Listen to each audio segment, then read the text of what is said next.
Okay, and welcome back to B&B Broadcasting. Today we have a spectacular story at the station, and if you don't know it already, you're going to hear it soon. Here's Brian, a 13-year-old who survived only nearly 2 months alone in the wilderness. Back to you, Cheryl, at the station. Okay, everybody, and welcome back to the station. So thank you for Clarissa for introducing Brian today. So here he comes now, Brian, the 13-year-old! Woo! Oh yeah, here he comes. Oh yeah, hello, Brian. Brian, it is such an honor for you to be here today. So I have a few questions to ask you, so let's get right into it. So first question I have for you today. What was your first thought when you woke up on the island? I was in pain and I was very hungry, but I couldn't do anything about the pain, so I decided to go and look for some food. Okay, and did you go and encounter any animals while you were on the island?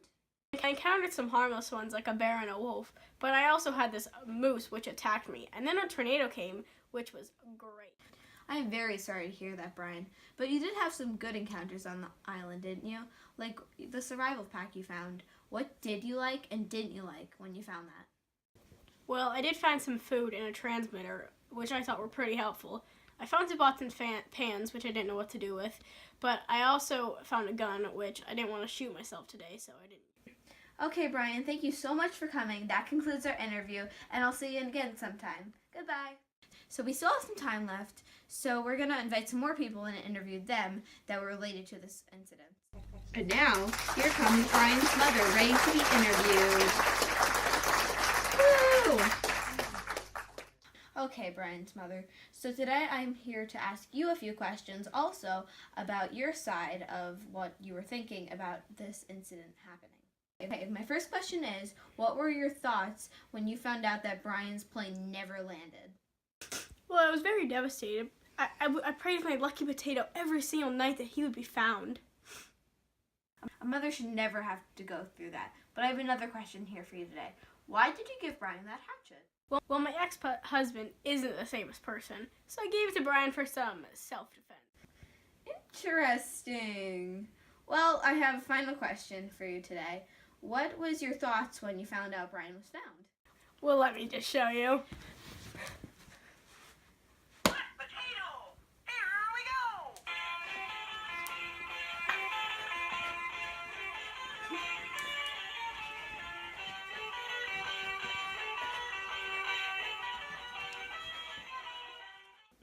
Okay, well that concludes our interview. Thank you for coming. Thank you for having me, my lucky hot potato. Bye. Right back with a short commercial break. Are you lonely or just need some company? Or both? Well, call today at 1-800-I'm-LONELY and you could buy this kid named Austin. All sales are final and there are absolutely no refunds. We'll ship him for you today for free. Please buy him. Please. So now we have Brian's father. Here he is now. Fashion choice you have there. Do you have a reason of wearing it today? Well, yeah, after I divorced my wife, I followed my dream being a karate master, and I dyed my mustache pink. Let's get into the questions. So what did you think when Brian's plane didn't land? Well, I thought my wife didn't put him on the plane to see me, we were just waiting. Then I called her, and she said that she put him on the plane. So then I got a little bit worried. So what did you think about the secret when you heard about it? Secret. When you found out your wife was cheating on you? What? I didn't know about this. I'm calling her right up now. Power out. Okay, well, we have one more guest to interview today, and it's sort of the person you wouldn't expect, which is the pilot. And here he is now. Hello. Okay, first question. What did it feel like when you were having a heart attack? I was in very much pain. I held my chest and was like, and then I just went out. So, second question. Why did you want to teach Brian how to, drive the plane? Well, there was only 2 people on the plane, so if anything did happen, like my heart attack, which did happen, he would know how to do it. And he did a very good job when I did pass out and die. Okay, well, it is good you did teach him that. But I do have a question coming from my opinion that I didn't get from, the newscasts. How aren't you dead? Well, I am supposed to be dead, but my spirit came back, and I'm gonna have a funeral soon, which is... Oh shoot, I'm late for my own funeral!